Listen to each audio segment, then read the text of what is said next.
तो डॉक्टर हीरा मीणा जी, हम आपका बहुत ही स्वागत करते हैं और बहुत धन्यवाद देते हैं कि आप इस कार्यक्रम में आए। बहुत अच्छा। और हमारे लिए, हम इस क्षेत्र में काम करना चाहते हैं तो हमारे लिए आदेश क्या है, थोड़ा हमें तो।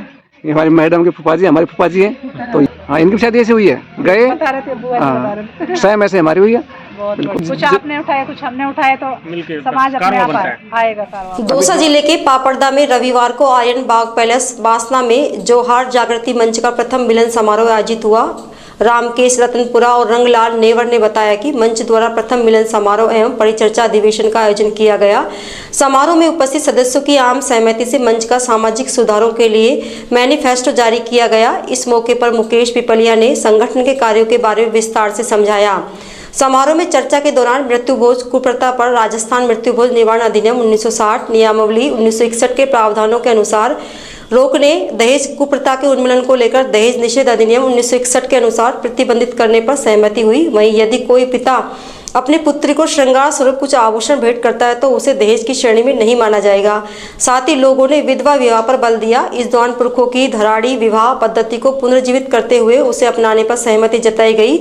युवा पीढ़ी में बढ़ती नशाखोरी पर अंकुश लगाने सहित नशा मुक्त समाज का निर्माण करने पर बल दिया गया।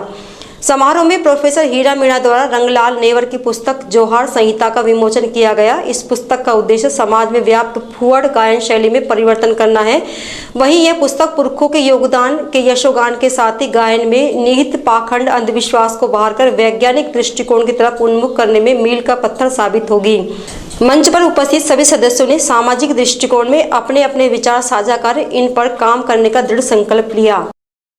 हाँ, अब मैं हीरा जी से भी निवेदन करूंगा कि ये जोहार शब्द है, इसकी जो व्यापकता है, इसकी क्या सार्थकता है, क्या इसको हम लेकर मतलब जो संगठन का नाम दिया है जोहार जागृति मंच, तो वो इस जोहार शब्द को लेकर क्या हम जिस उद्देश्य के लिए बढ़ रहे हैं तो क्या उस पर आगे मतलब सकारात्मक दृष्टिकोण से बढ़ सकते हैं। मैं आप सभी सामाजिक बंधुओं, वरिष्ठ सुधीजनों और समाज के कर्मठ कार्यकर्ताओं को सलाम करती हूँ कि आप लोगों ने समाज के लिए जो मुहिम चला रखी है, अपने परिवार, अपने बच्चे, अपने जो माता पिता है, अपना जो व्यवसाय है, उन सबको संभालते हुए समाज के लिए जो समय दे रहे हैं, ये समय बहुत महत्वपूर्ण है और ये हमारे पुरखों ने हमें खून में दिया है। इसीलिए हम आदिवासी हैं, हम कबीलाई हैं और कबीलाई व्यक्तियों का अकेले का अस्तित्व नहीं होता, सबका सामूहिक अस्तित्व होता है। इसीलिए हमारे बाप दादा भी कभी अपने बच्चों से नहीं कहते थे कि हमें मम्मी पापा बोलो, वो जीजी काका या भाई भाभी या काका काकी कहलवाते थे और आज भी आप लोग बोलते होंगे, बोले है ना। ये जोहार उसी प्रकृति से जुड़ा हुआ शब्द है। जोहार, जोहार का मतलब है हम हमारे पूर्वजों को या हमारे पुरखों को आदर से याद कर रहे हैं, उनका सम्मान कर रहे हैं, उनके प्रति कृतज्ञता प्रकट कर रहे हैं। जोहार का मतलब है इस प्रकृति और हमारे पूर्वजों को साथ में याद कर रहे हैं। जोहार का मतलब है सबको जीवन देने वाली जो ये धरती है, ये पेड़ पौधे हैं, या हमारे जो पूर्वज है जिन्होंने तन मन धन खून पसीने और अपनी जान से इसकी रक्षा की है, उन सबको समर्पित करने वाला शब्द है। जोहार एक शब्द है, एक मंत्र है और एक बहुत बड़ी शक्ति है। बोलते ही आपके अंदर बहुत बड़ी ऊर्जा का संचार होगा। बोल के देखिए, जय जोहार, जय जोहार, जय जोहार, जय जोहार, जय जोहार, जय जोहार। तो इसीलिए जोहार शब्द हमारे पूर्वजों ने इस्तेमाल किया है। ये फोटो खिंचवा रहे हैं।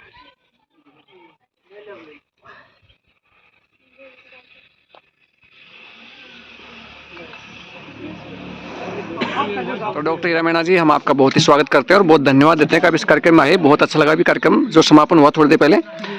तो आपका जो मुख्य उद्देश्य क्या है और हमारे लिए, हम इस क्षेत्र में काम करना चाहते हैं तो हमारे लिए आदेश क्या है, थोड़ा हमें तो समझाएंगे, क्योंकि वीडियो हमारे 10,000 सब्सक्राइबर हैं, उनके पास जाएगा। मैम थोड़ा सा उद्बोधन दें अपना।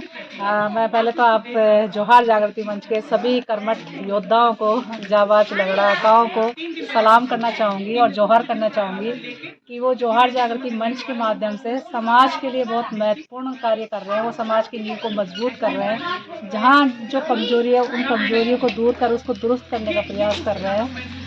मैं कहना चाहूँगी कि जो जोहार जागृति मंच है वो समाज की मूल जो दुखती रगें हैं या मूल जो बीमारियां हैं, जो परेशानियां हैं या जो कुरीतियां हैं, उन कुरीतियों से समाज को मुक्त कर एक स्वस्थ और सुंदर जीवन देने का प्रयास कर रहा है, जिसमें कई तरह की इन्होंने पॉइंट्स डाले हैं, जैसे दहेज प्रथा है, अंधविश्वास है, पाखंड है या ब्राह्मणवाद है या अशिक्षा है, बेरोजगारी है और भी बहुत सारे मुद्दे हैं इसमें, जैसे नुक्ता प्रथा है। नुक्ता में जैसे मरने वाला तो मर जाता है, लेकिन पीछे जो जिंदा लोग हैं, चाहे उनके पास खाने को नहीं हो, लेकिन वो कर्जा कर करके मृत्यु भोज का आयोजन करते हैं, सारे बर्बाद रहते हैं, आजीवन वो कर्जे के बोझ में दबे रहते हैं। इससे कई परेशानियां और उभर के आती हैं, तो वो बहुत मतलब बयान नहीं कर सकते उन परेशानियों को। तो इन सब परेशानियों से मुक्त करने के लिए जोहार जागृति मंच का बहुत बड़ा रोल है और इस मंच ने मुझे समाज में बुलाया और अपनी जड़ों से जोड़ने का प्रयास किया, क्योंकि मेरा भी उद्देश्य ये है कि समाज अपने अस्तित्व, अपनी अस्मिता, अपनी संस्कृति, अपनी भाषा और अपने कल्चर और अपने इतिहास से खुद रूबरू हो, ताकि वो अपने आप को गौरवान्वित महसूस करे और अपने आप को कभी कमज़ोर महसूस नहीं करे और अपनी जो पुरखों की मूल परंपराएं हैं, जो वर्तमान और भविष्य की मतलब निर्धारण करने वाली जो चीज़ें हैं, जो मानवता के लिए बेहद ज़रूरी है, जो पूरे समाज के विकास के लिए ज़रूरी है, उन सब चीज़ों को वापस से अपनाए, क्योंकि प्रकृति और पर्यावरण सबके जीवन का आधार है। तो वो जो धराड़ी प्रथा है हमारी, जो गोत्र के हिसाब से एक पेड़ मानने की परंपरा है, उस पेड़ मानने की परंपरा है। दिहाड़ी माता जो बोलते हैं, हमारे दिहाड़ी माता चाहे बच्चा हो या युवा हो, सबसे पहले दिहाड़ी माता को ही पूजा जाता है। वो दिहाड़ी वो ही है, प्रकृति की रक्षा करने वाली धर आड़ी यानी धरती की रक्षक। तो वो एक पेड़ को माना है हम, तो हर गोत्र के हिसाब से वो एक पेड़ है।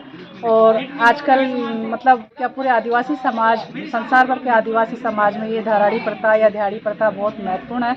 ये जल जंगल जमीन के साथ जीवो और जीने का संदेश देती है, पर्यावरण संरक्षण में बहुत महत्वपूर्ण योगदान है, क्योंकि सबको पता है ऑक्सीजन पेड़ों से मिल रहा है, छाँव पेड़ों से मिल रही है, फल फ्रूट खाने की चीज़ें, खाद्य पदार्थ सब कुछ पेड़ों से मिल रहा है, पर्यावरण पेड़ों से संतुलित है, बरसात पेड़ों से आ रही है, रहने को पेड़ों की पनाह दे रहे हैं। और जब हम मर जाएंगे तो हमें मतलब पनाह देने के लिए ये पेड़ तैयार है। जो जलाते हैं उनको लकड़ी भी चाहिए, बिना पेड़ों को तो लकड़ी ला नहीं सकते ना आप।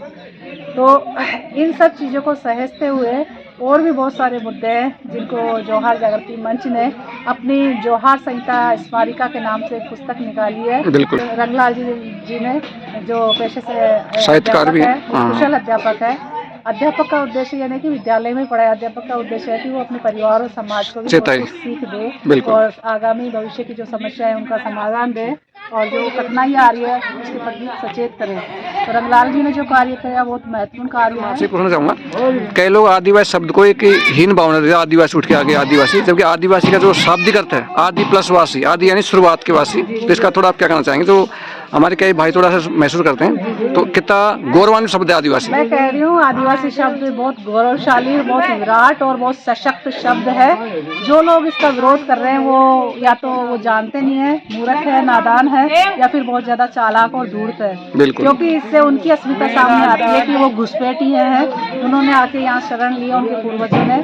क्योंकि आदिवासी शब्द यानी जो सबसे प्राचीन समय से या आदिकाल से जो यहाँ रहता आया है वही आदिवासी है, यानी धरती का जो मूल मालिक है, मूल बीज है, वो आदिवासी। ये इसका मतलब होता है, ये इसका मतलब आदिवासी का मतलब यही होता है। इसीलिए पूरे देश में क्या अंतर्राष्ट्रीय स्तर पर आदिवासी समाज रहता है और हम विश्व आदिवासी दिवस क्यों मनाते हैं, ये इस पे जाना चाहिए। आप 29 आदिवासी दिवस मना चुके, अब 30वां आने वाला है। आप लोगों को पता होना चाहिए जो 2019 में आदिवासी दिवस की रजत जयंती मनाई थी, उसमें आदिवासी भाषा वर्ष के रूप में मनाया गया था। वो इसलिए मनाया गया था क्योंकि आदिवासियों का जो अस्तित्व और जो संस्कृति है, उनकी अस्मिता है, उनका इतिहास है, उनकी परंपराएं, वो सब उनकी मूल भाषा में संरक्षित है। तो उन मूल भाषाओं को संरक्षण के लिए एक विशेष योजना के तहत दर्ज करवाने के लिए लोगों से आह्वान किया गया था कि सब अपनी अपनी मातृभाषाओं में दर्ज करें। उसके बाद ये 2022 में 28वां विश्व आदिवासी दिवस मनाया गया। उसमें थीम दी गई थी परंपरागत ज्ञान के संरक्षण और प्रसारण में आदिवासी महिलाओं की भूमिका। आदिवासी महिलाएं संसार की वो संरक्षिकाएं हैं, वो लड़ाकाएं हैं और वो जननियां हैं जिन्होंने अपनी परंपरा, अपनी संस्कृति और इतिहास को अपने कंधों पे वो लेके आई है। वीर लड़ाकाओं की तरह तो क्योंकि जो धराड़ी प्रथा है, जो गोदना प्रथा है, जो पहनावा है, जो खान पान है, जो उनका आभूषण है, वो आज भी उसी तरीके से विद्यमान है जैसे सिंधु घाटी सभ्यता में था। अच्छा मैं बहुत अच्छा लगा आपसे सीख करके, और हमारी मैडम को बहुत खुशी मिलेगी, हिम्मत मिलेगी कि आप जैसे लोग हमारे साथ में हैं, और हमें ऐसे आशीर्वाद देते रहिएगा। और जब भी ऐसे कोई कार्यक्रम हम आयोजित करें तो आपसे विनम्र अनुरोध है कि पधारिएगा जरूर। बहुत बहुत शुक्रिया, और आप सभी को जोहार कि आपने इतना मान सम्मान दिया। हम तो अपना कर्तव्य समझ के कर रहे थे, लेकिन आपने जो मान सम्मान दिया इससे हमें कई गुना एनर्जी मिली है। तो हम भी चाहेंगे कि हम और काम करें, और आप लोग जब भी बुलाए तो हम दौड़े चले आए। हमें फूफा जी के सानिध्य में बहुत कुछ ऐसा कर रहे हैं। ये हमारे फूफा जी हैं, ये हमारी मैडम के फूफा जी, हमारे फूफा जी हैं, तो ये इनके सानिध्य में हम भी कुछ सीख रहे हैं। इनकी भी शायद ऐसे हुई है, हाँ इनकी भी शायद ऐसे हुई है, गए हाँ सेम ऐसे हमारी हुई है, बिल्कुल कोई लगन मुहूर्त कुछ नहीं। देखिए कदम तो किसी को उठाना पड़ेगा, फिर रास्ता अपने आप बनेगा। सही बात है। तो एक पगडंडी से ही तो रास्ता तैयार होता है। सफर की शुरुआत एक कदम से होती है, तो वो कदम तो उठाना पड़ेगा। और अभी कुछ आपने उठाए, कुछ हमने उठाए, तो समाज अपने आप आएगा कारवां। अभी जोहार जागृति मंच एक छोटा सा पौधा है, आने वाले वक्त में बहुत बड़ा वृक्ष बनेगा, ऐसे हम उम्मीद करते हैं। फिर ये फलों से बीज देगा, वो बीजों पूरे विश्व में फैलेगी। धन्यवाद मैम, आप आए और मैं बड़ा अच्छा लगा। बहुत बहुत शुक्रिया, और जोहार आप सबको, फूल जोहार। जोहार सभी सब्सक्राइबर्स को हमारी ओर से जय जोहार, और इस वीडियो को शेयर करें अधिक से अधिक, ताकि सभी आदिवासियों को थोड़ा सा फायदा मिल सके। धन्यवाद मैडम। शुक्रिया।